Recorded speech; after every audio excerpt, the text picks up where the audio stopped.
ഇളകാത്ത രാജ്യമാം സിയോനൻ സ്വന്തമാ, ഇളകാത്ത രാജ്യമാം സിയോനൻ സ്വന്തമാ.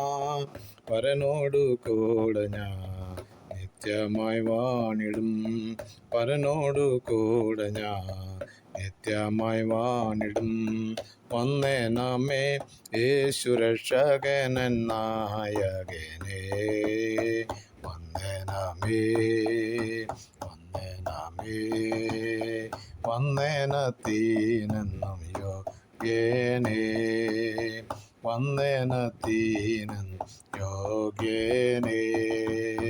നിന്നാനുഗ്രഹങ്ങൾ എന്നിൽ നീ തന്നതാൽ, നിന്നാനുഗ്രഹങ്ങൾ എന്നിൽ നീ തന്നതാ. നിന്നൂടെ വന്നേനം എന്നുമെൻ ഗാനമാ, നിന്നൂടെ വന്നേനം എന്നുമെൻ ഗാനമാ. വന്ദനമേ യേശു രക്ഷകനൻ നായകനേ, വന്ദനമേ വന്ദനമേ വന്ദനത്തിനെന്നും യോഗ്യനേ, വന്ദനത്തിനെന്നും യോഗ്യനേ. കർത്താവായ യേശുക്രിസ്തുവിൻ്റെ നിസ്തുല്യ നാമത്തിൽ എല്ലാ പ്രിയ ശ്രോതാക്കൾക്കും വന്ദനം അറിയിക്കുന്നു. ഇന്നത്തെ നമ്മുടെ ചിന്തയ്ക്കായിട്ട് എബ്രായലേഖനം 12 അധ്യായം 28 പറയുന്നത്, ഇളകാത്ത രാജ്യം പ്രാപിക്കുന്നുകൊണ്ട് നാമും നന്ദിയുള്ളവരായ ദൈവത്തിന് പ്രസാദം പെരുമാറി ഭക്തിയോടും ഭയത്തോടും കൂടെ സേവ ചെയ്യുക. ഈ ലോകത്തിൽ പല ഉറപ്പുള്ള കെട്ടുപണികൾ നടന്നിട്ടുണ്ട്.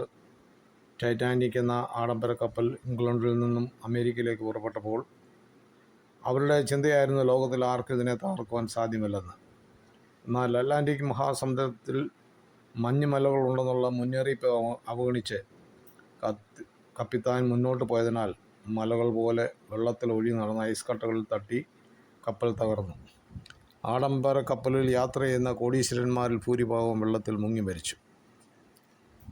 അടുത്തതായി അമേരിക്കയുടെ അഭിമാനമായിരുന്ന വേൾഡ് ട്രേഡ് സെൻറ്റർ അല്ല ട്വിൻ ടവർ കടലിലെ ഒരു പാറയിലായിരുന്നു അതിൻ്റെ അടിസ്ഥാനം.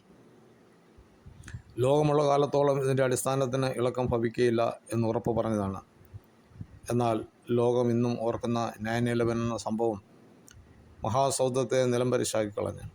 സംഭവം ഏവർക്കും അറിയാവുന്നതുകൊണ്ട് വിവരിക്കുന്നില്ല. എന്നാൽ ഈ സംഭവം നടക്കുമ്പോൾ ഞാനും അതിന് സാക്ഷിയായിരുന്നു. അന്ന് ന്യൂയോർക്കിൽ ഞാൻ ജോലി ചെയ്തിരുന്ന സ്ഥാപനത്തിൽ നിന്നുകൊണ്ട് ഈ സംഭവം കാണുവാനിടയായി. ഈ കാര്യങ്ങൾ ഓർപ്പിച്ചതിൻ്റെ കാരണം ഈ വിധത്തിലുള്ള ഒരു രാജ്യത്തെയല്ല തിരുവെഴുത്തിൽ കാണുന്നത്. ഇളകാത്ത രാജ്യം എന്നത് ദൈവജനത്തിൻ്റെ അവകാശമാണ്. അതാണ് നമ്മുടെ പ്രത്യാശ. കർത്താവ് വാഗ്ദത്തം ചെയ്തതും അതുതന്നെയാണല്ലോ. 104 സങ്കീർത്തനം 5 വാക്യത്തിൽ പറയുന്നത്, അവൻ ഭൂമിയെ അതൊരിക്കലും വിളകിപ്പോകാതെ അതിൻ്റെ അടിസ്ഥാനത്തിന്മേൽ സ്ഥാപിച്ചിരിക്കുന്നു. എന്നാൽ മറ്റൊരിടത്ത് പറയുന്ന, ആകാശം ഭൂമി ഒഴിഞ്ഞു പോകും, എൻ്റെ വചനങ്ങൾക്കോ മാറ്റം വരികയില്ല. അപ്പോസ്തലനായ പൗലോസ് തൻ്റെ ലേഖനത്തിൽ പറയുന്നത് ശ്രദ്ധിക്കണം.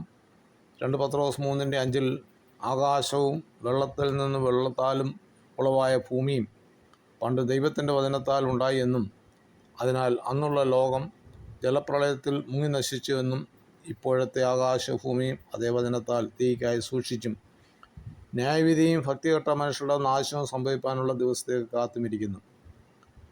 അപ്പോൾ ഇന്ന് നാം കാണുന്ന ഈ ഭൂമിക്ക് തീയിലൂടെ ഒരു ശുദ്ധീകരണം സംഭവിക്കും.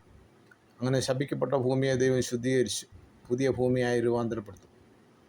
ഈ ഭൂമിക്ക് ഇളക്കം സംഭവിക്കുകയില്ല അല്ല ചെയ്യുന്നത്. പ്രത്യുത ഒരു ശുദ്ധീകരണമാണ് ഉണ്ടാകുന്നത്. അതാണ് സങ്കീർത്തനം 104 വായിക്കുന്നത്, ഭൂമി അതൊരിക്കലും ഇളകിപ്പോകാതെ എന്ന്. അതുപോലെ ദൈവം ആകാശം ഭൂമി സൃഷ്ടിച്ച ശേഷം ലൂസിഫർ ഈ ഭൂമിയെ നശിപ്പിച്ചു. സാത്താൻ നശിപ്പിച്ച ഈ ഭൂമിയിലല്ല ദൈവം മനുഷ്യനെ സൃഷ്ടിച്ചത്. 104 സങ്കീർത്തനം 30 പറയുന്നു, നീ ഭൂമിയുടെ മുഖത്തെ പുതുക്കുന്നു, അത് പുതുക്കപ്പെട്ട ഭൂമിയിലാണ് ആദാമിനെ സൃഷ്ടിച്ചത്. ആ ഭൂമിയെയാണ് ദൈവം ജലപ്രളയത്തെ ശുദ്ധി ചെയ്തെടുത്തത്. മനുഷ്യൻ്റെ ദുഷ്ടതയ്ക്ക് ഒരന്തം വരുത്തിയും പുത്തൻ തലമുറ ഭൂമിയിൽ പെരുകി.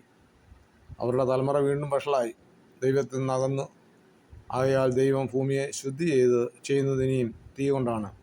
അങ്ങനെയുള്ള ഒരു ശുദ്ധീകരണ പ്രക്രിയയിലാണ് പുതിയ ഭൂമി ലഭ്യമാകുന്നത്.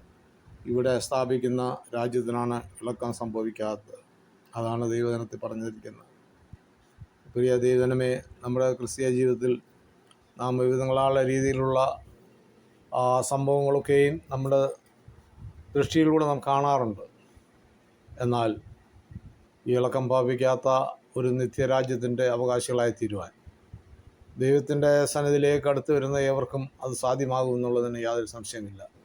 ഈ ഭൂമിയിലുള്ളതൊക്കെയും മാറിപ്പോകും. ഈ ഭൂമിയിലുള്ളതൊക്കെയും എന്നേക്കും ഓർമ്മയായിത്തീരും.